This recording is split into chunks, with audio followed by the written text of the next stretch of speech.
Allez. Bonjour à tous les amis, aujourd'hui j'ai la chance d'être avec un personnage emblématique de YouTube. Salut à tous les gamers, c'est Wartek et bienvenue aujourd'hui pour une vidéo très spéciale. Wartek. Je suis avec Wartek, comment tu vas Wartek? Mais très bien, tranquillement.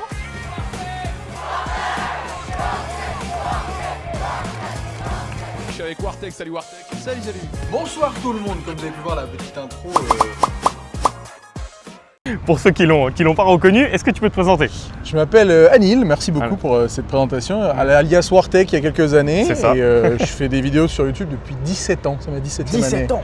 Voilà, donc Ok. je commence à plus être tout jeune, mais voilà, Ok, je fais toujours ça. Bah, déjà je te remercie d'avoir accepté l'invitation parce Avec grand que plaisir. voilà, comme je l'ai dit auparavant, c'est un personnage emblématique, il y a plein de gens qui ont grandi avec toi, tous ceux qui gentil. jouent à Call of Duty, bon voilà, toutes ces personnes-là te connaissent. Donc merci beaucoup. C'est gentil. Est-ce que tu peux nous expliquer un peu ton parcours? Où est-ce que tu as grandi? Ok, ouais, avec Voilà. plaisir. En fait, j'ai grandi ici, je suis né à Genève, moi, Ok, très bien. le 3 décembre 90. Ok, Donc je fais 36 ans cette année. Bref. je te voyais beaucoup plus jeune, tu le fais pas du tout. C'est gentil, Tu ça, le fais pas du je tout. prends le compliment, Ouais. merci.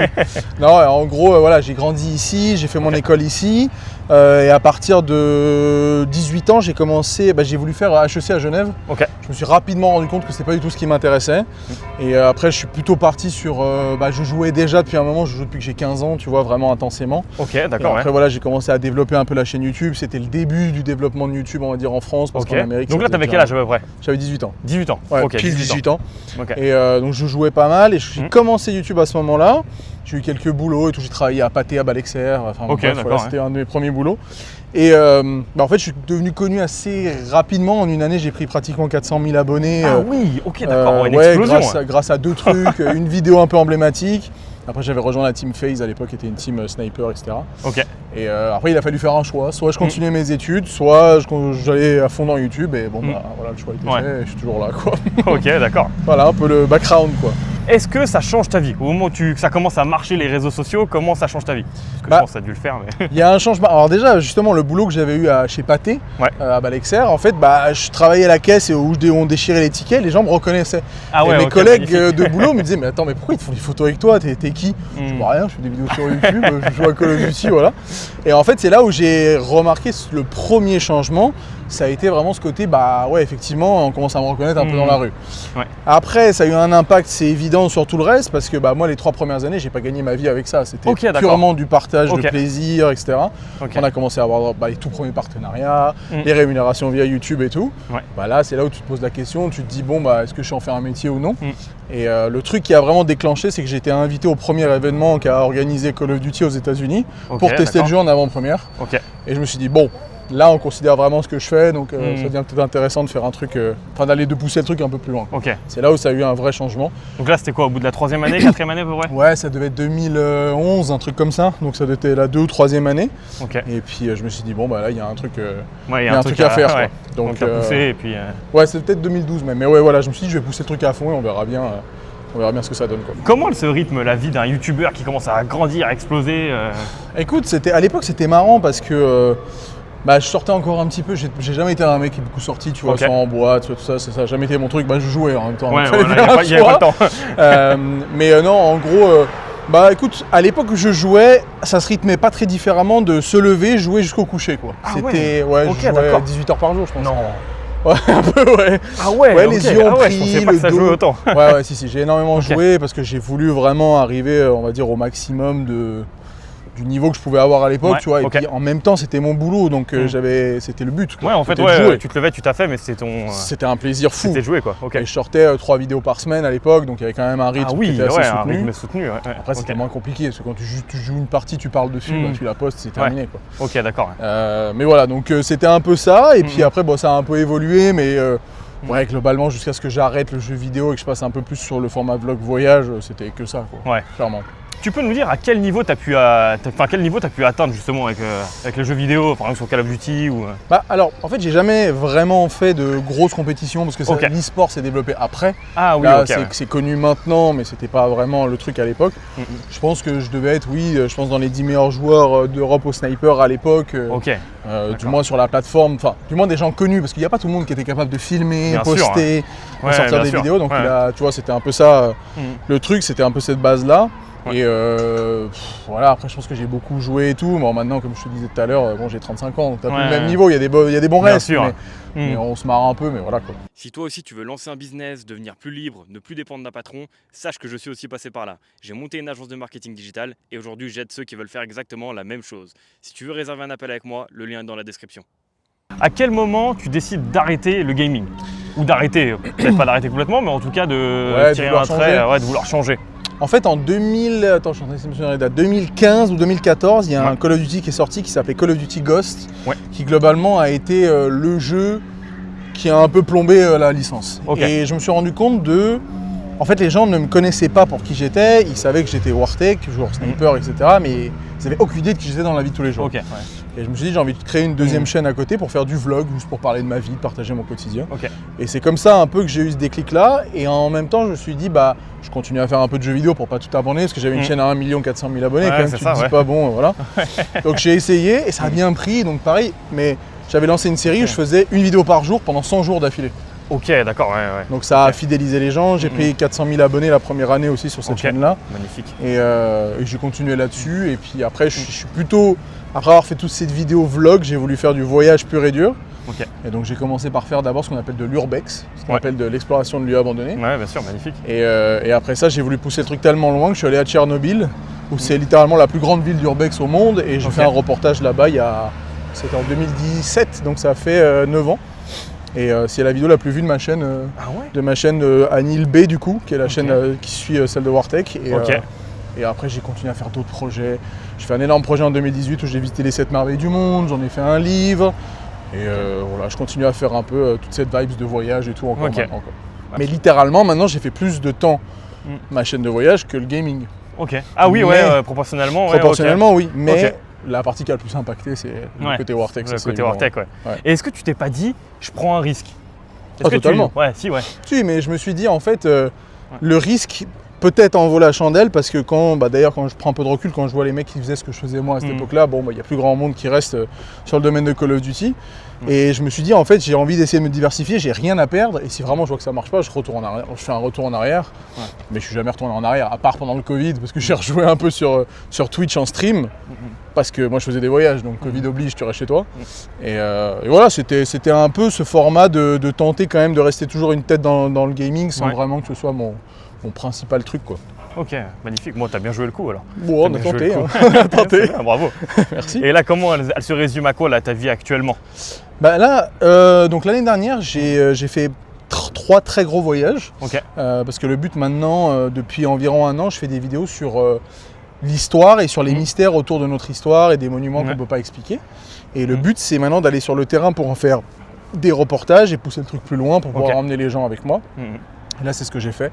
J'ai fait 3 gros reportages que j'ai filmés l'année dernière qui vont sortir cette année. Maintenant, globalement, mes journées se passent à filmer, à encore filmer des trucs pour Insta, etc. Mais surtout monter des vidéos pour que ça sorte cette année. En tout cas, avant cet été, j'aimerais sortir ces 3 reportages. Et voilà, c'est un peu ce que je fais en ce moment, quoi.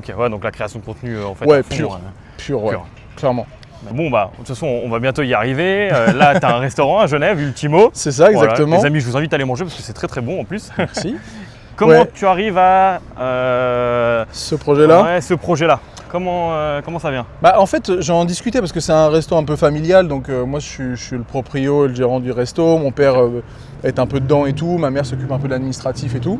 Donc en fait, on a voulu monter un projet plus physique parce que voilà, quand tu fais la création digitale, tu n'as pas grand-chose de physique. Le seul truc que j'ai fait en 17 années de physique, ça a été un livre, tu vois, entre guillemets. D'accord. Que les gens ont pu acheter. Et je me suis dit, vas-y, on teste ça. Mon père est italien, ma mère est indienne. Donc on s'est dit, vas-y, on va essayer de faire un resto italien.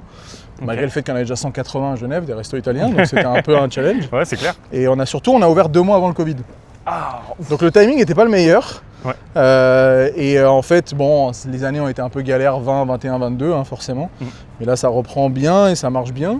Ça a été un investissement pour moi pour tenter d'avoir un truc un peu physique à Genève, dans ma ville. Et maintenant, vraiment, ça c'est un nouveau défi, en fait. Ouais, c'est ça. C'est de se dire, on a fait j'ai fait du digital depuis longtemps. Qu'est-ce que je pourrais faire? Un truc que j'aime bien. Mon père avant a eu une boîte de nuit, donc c'était un peu pas dans le même domaine, mais pas très loin. Ouais. Et l'idée, c'était d'essayer de faire un projet nouveau. Et moi, ça me fait kiffer maintenant d'avoir un resto. C'est moi qui m'occupe de la création de contenu. Je fais pas à bouffer parce qu'autrement, vous n'allez pas bien manger. mais tous les contenus, toutes les photos et les vidéos, c'est tout moi qui fais.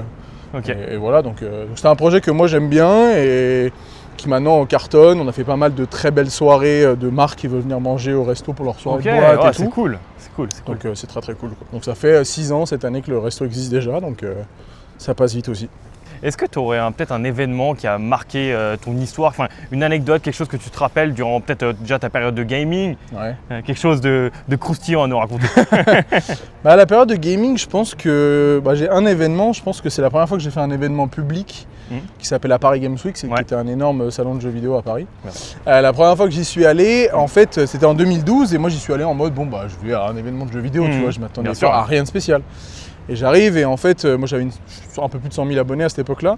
Et j'arrive et je me fais reconnaître par un mec, 2 mecs, 10 mecs, 200 mecs. Ah ouais, et là, ça commence à être problématique parce que en fait, je suis en train de faire une émeute dans le salon. Tous les gens s'attroupent autour de moi. J'ai une photo, je te renverrai si tu veux. C'est clair.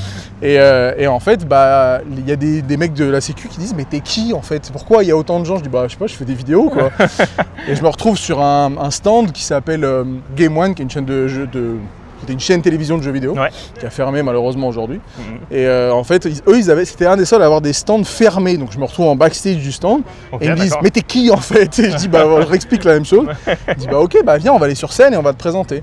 Et la première fois que je me mets sur scène devant 2000 personnes. Oh là là. Donc première fois que je parle publiquement, première fois que j'ai de l'interaction littéralement avec les gens qui me suivent. Et voilà, ça a été un peu le coup direct, tu vois, de se dire voilà, maintenant tu te retrouves devant les gens, il faut leur parler. Et j'ai fait cette Paris Games Week, j'ai dû faire plus de 5000 photos sur une semaine, où j'étais resté tous les jours faire des photos avec les gens. Ah donc avant ça, tu te rendais même pas compte l'échelle de... non, et je pense que l'échelle de l'impact de cette époque-là, je m'en rendais pas compte à ce moment-là. Mais par contre, maintenant, je me rends compte, tu vois, plein de mecs qui ont genre passé les 25 ans ou la trentaine, qui me reconnaissent, qui ont des tafs, des fois, je sais pas, l'autre jour j'étais à voir un notaire, le mec qui bossait là, merci pour tes vidéos. Genre, il me dit tout discret et tout. Et c'est ouf parce que tu te rends pas compte de l'impact que tu as eu à cette époque-là, mais à l'époque on était une dizaine à faire des vidéos, donc tout le monde nous regardait, tu vois. Et voilà, c'est assez marrant de voir effectivement l'impact que les vidéos ont eu à l'époque et ont même maintenant, donc c'est assez ouf. Moi je te propose qu'on aille au restaurant. Allez, c'est parti. Allez, magnifique. Bon, on est dans ton restaurant. Est-ce que tu peux nous parler un peu de ce que tu fais ici? Alors, pas grand-chose, à part venir manger et faire des contenus. Non, en vrai, on a monté le resto il y a 6 ans, comme je disais tout à l'heure. À chaque fois, donc on a le chef là qui discute d'ailleurs derrière. On refait la carte tous les 3 mois. Ok, d'accord. On adapte en fonction, on fait des produits frais. Tout est fait maison chez nous, c'était un peu le but. Et on a, tu vois, il y a plus de 180 restos italiens à Genève, donc il a fallu faire la différence. Donc on n'a pas de pizza. On fait que des plats italiens, purement italiens, même des trucs un peu revisités. Et notre plat phare ici, c'est les pâquerettes à la truffe dans la meule de parmesan. Donc c'est ce qui cartonne le plus. C'est pour ça que les gens viennent ici. En vrai, la plupart du temps. Après, ils découvrent que le reste est aussi cool. Donc voilà, moi je suis le propriétaire du resto et voilà, c'était un projet qu'on a voulu faire, un peu en famille avec mon père et ma mère. Donc c'est cool et de voir que maintenant ça a pris, tu vois, malgré le fait qu'il y a eu des années un peu complexes, vu qu'on a ouvert juste un peu avant le Covid. Là, on se dit maintenant ça marche, on est plein à chaque fois le vendredi et le samedi soir, donc c'est cool. Encore un peu un challenge, j'ai réussi à remplir des restos le midi. C'est ça, les gens n'ont pas trop le temps, tu vois. C'est clair. Donc c'est un peu ça aussi, moi, que je cherche. Moi, c'est plutôt le côté, ce qui m'intéresse. Bon, évidemment, manger, j'adore, il n'y a pas de souci. Mais le côté, tu vois, réfléchir comment le restaurant, tu peux le développer sur les réseaux, comment est-ce que tu peux en parler, tu vois, essayer de remplir le plus possible le restaurant, ce qui est le but, tu vois, je pense, de tout restaurateur. Bien sûr. Mais voilà, c'est un peu ça le challenge. Moi, l'objectif, c'est de continuer, tu vois, ce que les gens connaissent ce restaurant-là, qui viennent. On a refait toute la déco il y a là moins de 2 mois.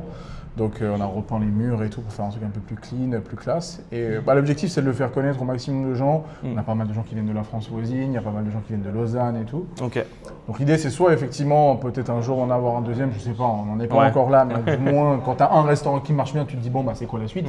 Peut-être un deuxième. Mais pour le moment, en tout cas, on essaie de faire en sorte de bien remplir celui-ci, que les gens passent un bon moment. Et on a cette formule qui marche bien, qui est la truffe, littéralement. Ouais, bien sûr. Et on essaie d'avoir de temps en temps, en fonction, tu vois, même tu as des mois où tu as la truffe blanche et tout, on en avait à un moment, les gens venaient aussi pour ça. Ouais, c'est de marcher un peu avec les produits de saison. Ouais. C'est ça, et on essaye d'avoir du local, genre les truffes viennent d'un Suisse qui les récolte lui-même, enfin, tu vois, on essaie vraiment de faire un c'est truc, cool. C'est le C'est but, cool. tu vois, d'essayer de faire tourner les trucs, autrement le reste des produits, soit ils sont faits maison, soit ils viennent d'Italie. Donc en vrai, on essaie d'être dans un truc le plus clean possible et c'est le but, quoi. Est-ce que toi, tu pensais à Nîmes quand tu avais 10-12 ans que ça allait exploser autant au niveau de… Bon, on en a déjà parlé un petit peu, tu pensais pas du tout, mais que là, tu allais te retrouver à avoir un restaurant, avoir une chaîne YouTube qui a autant d'abonnés, Je pense que comme tout créateur qu'on commençait, surtout à la période où moi j'ai commencé, déjà on n'imaginait jamais en faire un métier. Ouais. Moi, mes parents, quand ils me voyaient jouer comme un barjot toute la journée, ils étaient en mode non mais arrête, tu dis un peu, ça va t'amener nulle part et tout. Quand je décidais d'arrêter le jeu vidéo, ma mère elle me disait oh tu pars jouer un peu là en ce moment parce que bon. Et en fait tu vois, tu te rends compte que tu te lances dans un truc par passion et ça devient malgré moi totalement mon métier. Mais jamais je me dis que j'aurais un restaurant, jamais je pensais faire un livre, jamais je pensais. J'ai fait plus de 40 pays grâce à YouTube, tu vois. Avec c'est magnifique. Et tout. Donc en partant de faire une triplette shot sur Call of Duty dans ma chambre, tu vois. c'est vrai, sûr que tu peux pas jamais t'imaginer que tu arrives là, tu vois. C'est clair. Mais c'est un métier qui est devenu aujourd'hui une passion et j'ai toujours voulu garder ça. Tu vois. Je me suis jamais forcé à rien. Tu vois, il y a eu, je pense, il y a 2-3 ans en arrière, surtout pendant la période du Covid, où il fallait faire du contenu presque tous les jours. Les gens postaient tous les jours sur TikTok, etc. Machin. Moi, j'ai jamais fait ça. Genre là, si je poste 2 posts par mois, c'est un miracle. Tu vois. Je n'ai pas envie que ça devienne une contrainte. Après, j'ai l'avantage d'être mon propre patron, donc je fais ce que je veux. Bien sûr, C'est une chance folle et je pense que c'est un truc. Je l'ai dit il n'y a pas longtemps, à chaque fois qu'on me parle de ça, je dis on a une chance folle de pouvoir faire ce qu'on a envie et de ne pas avoir de pression. Et ceux qui commencent ce métier plus récemment ont cette pression de se dire il faut poster parce que la concurrence est énorme. Moi j'ai la chance d'avoir commencé il y a très longtemps et d'être encore dans le décor de tout ça. Et voilà, mais jamais j'aurais pu imaginer que ça devienne ça, jamais j'aurais pu imaginer avoir un restaurant et réfléchir peut-être en avoir un autre. Aujourd'hui faire des reportages, donc… mais je rebondis sur ce que tu dis, tu vois, parce que bon, toi entre guillemets, t'es une pierre, quoi. Je fais partie du décor. Voilà, tu fais partie du décor, t'es là depuis le début. Ouais. Est-ce que là encore actuellement, t'as encore des défis? Est-ce que par rapport aux réseaux sociaux, hein, est-ce que, tu vois, par rapport avec certaines marques, est-ce que des fois tu ressens encore un certain trac? En fait, je pense qu'il y a des défis qui sont constants. Déjà, à travers ces 17 années, je me suis remis en question plein de fois. Quand j'ai arrêté le gaming, après ma chaîne YouTube de gaming s'est transformée en chaîne de tech. Donc je parlais d'appareils photo, de drones. Ça a duré un petit temps, mais ça n'a pas trop marché. Donc j'ai un peu laissé tomber le projet. Après, j'ai eu plein de chaînes à côté. Enfin bon, bref, j'ai fait plein de trucs à travers le temps. Sur Insta, j'ai parlé de mode, de sneakers, de bagnoles, de tout ce que tu peux imaginer. J'ai tenté plein de trucs différents. Parce que c'est aussi la liberté d'eux, tu vois. Bah oui, c'est clair, de faire ce qui te chante. Ce que tu as envie. Maintenant, le challenge que j'ai aujourd'hui, c'est que je me tourne vers des reportages, donc qui sont des formats longs, très longs, des fois plus d'1 heure. J'en avais déjà fait un justement sur Tchernobyl il y a 7 ans en arrière. J'avais pas réitéré l'expérience parce que je sais pas, je me suis dit que j'étais pas prêt ou je voulais faire un truc dans la même vibe, j'étais pas dans le mood. Et maintenant, mes challenges maintenant, moi, je m'intéresse à l'histoire, j'en avais rien à foutre à l'école. Donc tu te mets à apprendre des choses qui t'ont jamais intéressé mais qui maintenant me passionnent.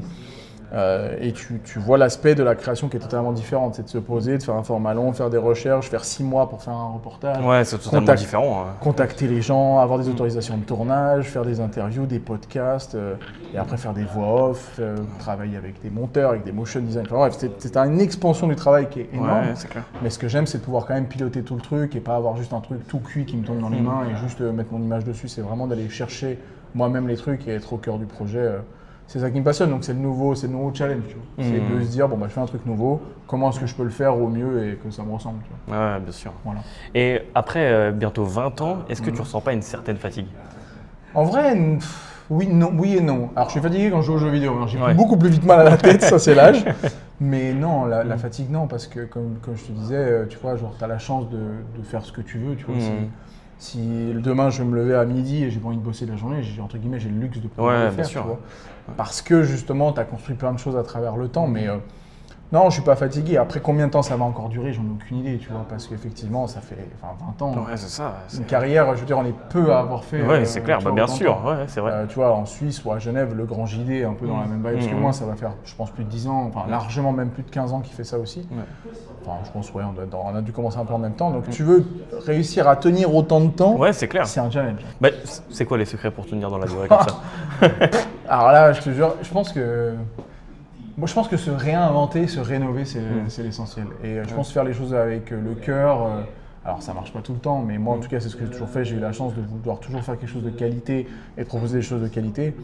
Aujourd'hui, quand tu arrives sur des réseaux, tu as énormément de contenu. 3/4 des contenus sont faits pour faire de l'argent. Oui, c'est clair. C'est bien l'IA. sûr. Maintenant, il y a beaucoup de choses qui remplacent avec l'IA. Moi, je suis dans la vibes inverse. Je veux faire des trucs longs, je prends mon temps de les faire. Et voilà, après, est-ce que ça marche pas, je sais pas. Mais au moins, c'est ça que je veux. Ouais, je veux au moins, transmettre. toi, tu fais ce que tu veux faire C'est toi-même ça. au fond de toi. Exactement. Mais encore une fois, je leur dis, mais j'ai ce luxe de pouvoir le faire parce que ça fait longtemps que je fais ça et que je suis encore implanté dans le truc, quoi. Voilà. Magnifique. Et bon, ça, on en discutait en off tout à l'heure. Ouais. Tu disais que la toute première vidéo que Squeezie avait faite, c'était avec toi? Ouais, en fait c'est une anecdote assez cool parce que en gros à l'époque j'approchais des 10 000 abonnés, Ok. donc c'est vieux, c'est vraiment très vieux. Et Squeezie faisait des vidéos sur des jeux indés. Ok. Et en fait il m'a contacté parce qu'à l'époque sur YouTube tu pouvais envoyer des messages. Ok, d'accord. Ouais, j'étais C'était au courant, tu vois. novateur et non tu peux plus. Non, bah et non. en fait il avait genre je crois 600, 700, 800 abonnés, un truc comme ça. Ok. Il m'a dit voilà, je m'appelle, à l'époque il s'appelait Maudit Squeezie, c'était un autre, il y avait un autre YouTuber très connu américain et il avait twisté le truc. Et il m'a dit, bah voilà, j'aimerais faire une vidéo un peu décalée où je joue un peu une fan, et je suis un peu le fan hystérique qui te suit partout dans ta journée, etc. Ok, d'accord. Et j'ai dit, bah pourquoi pas, c'est marrant, j'avais jamais réfléchi à ce projet ou faire un truc comme ça. J'ai dit, bah vas-y, on fait ça. Et en fait, on a fait cette vidéo qui s'appelle Une journée dans la peau de Wartek, Ok. où justement il joue mon fanboy. On a fait 2 versions. Une version 1, une version 2. Et elles sont disponibles sur nos 2 chaînes encore, parce qu'à l'époque, tu postais des vidéos sur les 2 chaînes. en même Ouais. temps. Et elles ont fait des millions de vues et ça a très mal vieilli. Mais, Je mettrai le lien dans la description quand même. c'est très marrant, mais voilà. Et donc effectivement, et après on a fait quelques vidéos ensemble. Après il a eu la carrière qu'on connaît, donc voilà. Mais on était les précurseurs de tout ça et on a ouvert des portes pour que potentiellement d'autres fassent la même chose. Et, il y en a eu plein d'autres, donc c'est cool. Ah, c'est cool. Voilà. Et quel conseil tu donnerais peut-être justement à des plus jeunes qui veulent se lancer dans la création de contenu, qui rêvent d'avoir une carrière comme toi, tu as pu la bâtir? Alors, je pense que c'est une question qu'on me pose souvent. Le conseil que je peux donner, c'est de faire les choses parce qu'on en a envie, pas parce qu'on a envie de gagner de l'argent. Ouais. Parce que fondamentalement, ça se sent quand on veut faire de l'argent. Ouais. Après, c'est plus facile à dire qu'à faire, ce qui est évident, parce que moi j'ai commencé une période où il n'y avait pas grand monde. Mais je pense qu'aujourd'hui, c'est le meilleur moment pour réussir à développer une chaîne Instagram, YouTube, enfin voilà. Parce qu'il y a tellement de contenus qui sont boostés et que si tu trouves le bon format et la bonne méthodologie pour avoir quelque chose qui a du sens, qui font apprendre des choses aux gens, parce que je pense que les gens c'est ce qu'ils veulent maintenant, apprendre des choses, et que c'est un peu quali, je pense que ça peut percer. Mais il faut prendre le temps de faire les choses bien. Il y a plein de créateurs qui font des trucs hyper cool. Moi tu vois par exemple, je suis en train de bosser en ce moment avec un mec qui a 19 ans, qui bosse avec Adobe, qui fait des affiches de films, etc. pour mes vidéos. Ok, Le mec a 19 ans, tu vois. Donc Ouais, c'est pas une donc, question d'âge, c'est une question de passion ouais. et de savoir ce que tu veux faire. Et juste, je pense qu'il faut tenter. Si tu as le temps de le tenter, il faut le faire. Et si tu vois que ça marche pas, tu penses qu'on est sur quelque chose de plus classique. Mais je pense que fondamentalement, il faut faire quelque chose qui nous plaît et le faire avec le cœur. Et voilà. Après, je parle comme un yeuve. Mais Ouais, non, mais après, moi je te rejoins assez. Je pense qu'après, ça se ressent assez vite quand justement c'est fait que par argent. c'est ça. La passion, je pense que ça prend le dessus. Donc, Sûrement, ouais. Est-ce que toi, là, tu es fier de tout ce que tu as pu accomplir? Je sais pas si c'est. Je sais pas si je suis fier. Je pense que je m'en rends pas compte. Très honnêtement, tu vois, je suis en mode, j'ai fait mes trucs comme je pensais les faire. J'ai joué, j'ai fait plein de projets cool, etc. Et être fier non. Je pense que je suis resté très terre à terre parce que pour moi, j'ai commencé tout ça sur un coup de chance. Et après, j'ai tâtonné, tu vois, et j'ai tenté de faire des trucs qui me plaisaient et ça a marché. Mais si je suis fier de quelques trucs, c'est les gens qui viennent me voir des fois quand on fait des rencontres et tout et qui me disent merci parce que dans des périodes compliquées, tes vidéos m'ont fait du bien, m'ont permis de sortir dans des situations pas ouf et tout. Et ça, je pense que c'est la plus grande fierté tu vois, que je puisse avoir, c'est d'avoir aidé des gens, les avoir motivés certains à faire le même boulot que moi. Pendant un moment, je parlais de photos et de vidéos et je sais qu'il y en a plein qui sont mis à devenir photographe ou vidéaste grâce à ça. Donc moi, c'est la seule récompense que j'ai, c'est si j'ai pu inspirer des carrières ou aider des gens en un moment ou un autre. C'est ma récompense. Magnifique, c'est voilà. cool. Bon, en tout cas, je tiens à le dire quand même parce que c'est vrai que tu restes quelqu'un de très simple. Malgré la notoriété, c'est rare d'avoir des personnes qui restent aussi simples. C'est très gentil, merci. C'est très appréciable. Merci. Voilà. Merci beaucoup. Merci à toi et puis Voilà. n'hésitez pas à vous abonner. Voilà.